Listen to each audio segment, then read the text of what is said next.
Assalamualaikum warahmatullahi wabarakatuh. Selamat datang ke kelas matematik Cikgu Siti. Tajuk pembelajaran kita pada hari ini ialah 4.2 perkaitan dalam masa. Di akhir pembelajaran, murid boleh menyatakan perkaitan antara alaf, abad, dekad dan tahun. Yang kedua, murid boleh menukar unit masa melibatkan jam dan hari dan minggu, bulan dan tahun, seterusnya tahun, dekad dan abad. Ini adalah formula yang akan kita gunakan untuk tajuk hari ini. Yang pertama, perkaitan antara dekad dan tahun. Satu dekad bersamaan 10 tahun. Yang kedua, satu abad bersamaan 100 tahun. Yang ketiga, satu alaf bersamaan dengan 1000 tahun. Di atas ini cikgu panggil bola ya. Ini dipanggil bola dekad kepada bola dekad kepada tahun, iaitu bagaimana cara menggunakan bola ini. Okay, jika soalan diberi dalam dekad dan diminta kita memberi jawapan dalam tahun, kita lihat ya. Okay, diberi dekad, nak cari tahun, lihat nak panah, kita perlu darabkan soalan yang dekad itu dengan 10. Sebaliknya, jika diberi soalan dalam tahun dan inginkan jawapan dalam dekad, kita perlu bahagi dengan 10. Jadi begitu juga dengan bola abad dan juga bola alaf. Yang berbeza cuma sama ada darab 10, darab 100 ataupun darab 1000. Okey, ini juga formula yang perlu kamu tahu untuk hari ini. Satu hari bersamaan dengan 24 jam, satu minggu bersamaan 7 hari, satu tahun bersamaan dengan 12 bulan. Jadi seperti tadi, cara menggunakan bola hari dan jam ini juga sama, iaitu jika soalan dalam hari, minta jawapan dalam jam, kita darabkan nilai hari itu dengan 24. Okey, untuk minggu pula, jika diberi soalan dalam minggu, diperlukan jawapan dalam hari, jadi kamu perlu darab dengan 7. Manakala jika soalan diberi dalam tahun dan inginkan jawapan dalam bulan, kamu darab dengan 12. Sebaliknya, jika soalan dalam bulan dan ingin jawapan dalam tahun, kita perlu bahagi dengan 12. Secara terperinci menggunakan formula ini akan cikgu terangkan pada slide-slide yang berikutnya. Okey, sekarang kita lihat. Yang pertama, yang melibatkan penukaran jam dan hari. Kita lihat soalan yang diberi, soalan A, 5 hari persamaan dengan berapa jam? Jadi kita lihat bola hari dan jam ini. Okey, soalan diberi adalah dalam hari dan inginkan jawapan dalam jam. Jadi apa perlu kita buat? Daripada hari nak dapatkan jam, kita perlu darab dengan 24. Jadi untuk soalan A ini, kita akan darabkan 5 hari darab dengan 24. Jadi kita buat 5 darab 24, kita akan kira bentuk lazim lah. Okey, kita kira macam biasa, 24 darab 5. 5 darab 4, 20. 5 darab 2, 10 tambah 2, 12. Jadi kita akan dapat jawapan 120 jam. Okey. Sekarang kita lihat soalan B. Diberi 20 hari 17 jam bersamaan dengan berapa jam? Jadi di sini ada 20 hari dan ada jam. Jadi yang 17 jam ini kita tak perlu kira sebab jawapan diminta dalam jam. Kemudian selepas ini nanti kita akan tambahkan. Ya. Jadi kita akan buat penukaran unit untuk 20 hari ni. Nilai 20 hari. Jadi seperti tadi, dari hari kita nak cari jam, kita perlu darab 24. Jadi yang ini pun sama, kita akan kira 20 darab dengan 24. Okey, jadi kita kira 24 darab 20. Okay, cikgu keluarkan sifar tu supaya kita senang nak kira. Supaya dia satu tingkat saja. 4 darab 2, 8.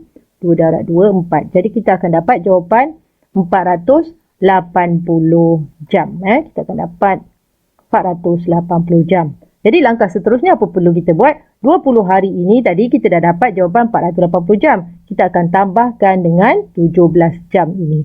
Okey, jadi kita akan dapat beginilah. Jadi kita tambah seterusnya. Sifar tambah 7, kita dapat 7.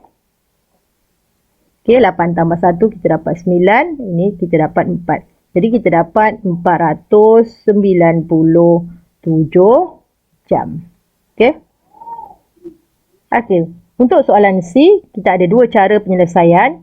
Okey, untuk soalan 58 jam bersamaan dengan berapa hari, berapa jam.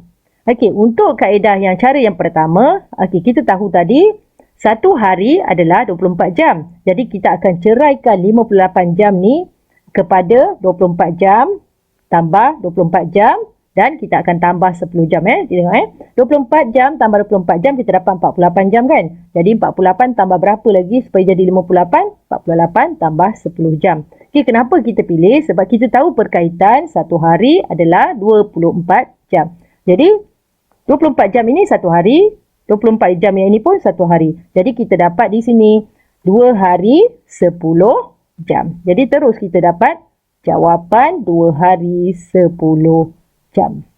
Okey, untuk cara yang kedua, okey, lihat daripada jam kita nak jadikan kepada hari, dari jam nak jadi kepada hari, apa perlu kita buat? Kita perlu bahagi dengan 24. Jadi kaedah ini pun boleh kita gunakan. Kita akan bahagi terus bahagi bentuk lazim. 58 bahagi dengan 24.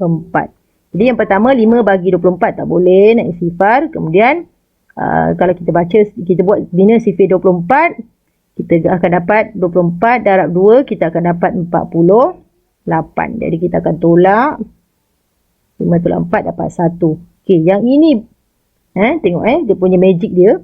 2 ini adalah, yang atas ni adalah 2 hari. Yang baki ni adalah jam. Jadi kita akan masukkan saja nilai dia. Yang 2 hari ni masukkanlah dekat ruang hari ni. Okey, kita akan masukkan saja jawapannya. Jadi 2 hari 10 jam. Okey, sama jawapan. Sama ada cara 1 ataupun cara 2. Kamu bebas untuk laksanakan mengikut kesesuaian kamu. Okey, sekarang kita lihat penukaran unit melibatkan yang kedua, hari dan minggu. Okey, soalan diberi A. 8 minggu bersamaan dengan berapa hari? Jadi kita lihat. Dari minggu nak jadi hari, senang. Kita darab dengan 7. Okey, jadi 8 kita akan darab dengan 7. Okey, 8 darab 7, 56 hari. Jadi terus kita dapat jawapan 56 hari. Okey, kita lihat soalan B. Diberi 3 minggu 5 hari bersamaan dengan berapa hari? Jadi sama. 5 hari yang ni kita tak perlu kira, kita simpan. Kita kira yang 3 minggu tadi. Jadi 3 minggu nak jadi hari, kita darab dengan 7. Jadi kita akan kira 3 minggu, 3 darab dengan 7, kita dapat jawapan 21. Seterusnya 21 kita tambahkan dengan 5. Okey, kita akan dapat jawapan 26 hari.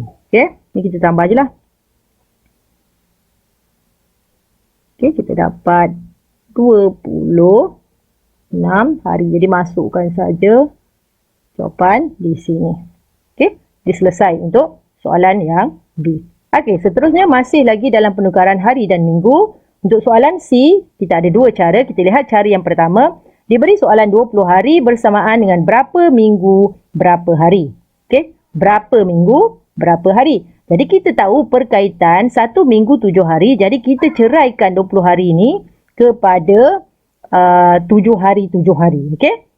Cikgu pecahkan dulu 20 hari ni kepada 7 hari tambah 7 hari jadi 14 kan. Jadi 14 tambah 6 kita dapat 20 hari. Jadi 7 hari ini adalah 1 minggu. 7 hari yang kedua pun 1 minggu.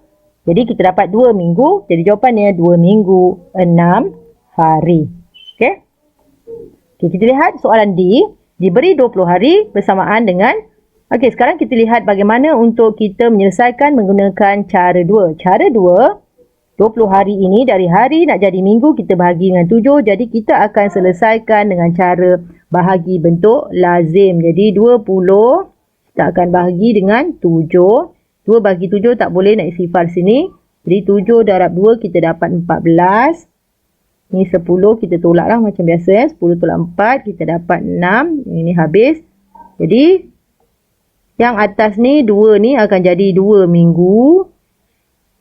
Yang baki ni akan jadi 6 hari. Jadi kita boleh masukkan jawapan 20 hari bersamaan dengan 2 minggu 6 hari. Jadi jawapan cara 1 dan cara 2 sama sahaja.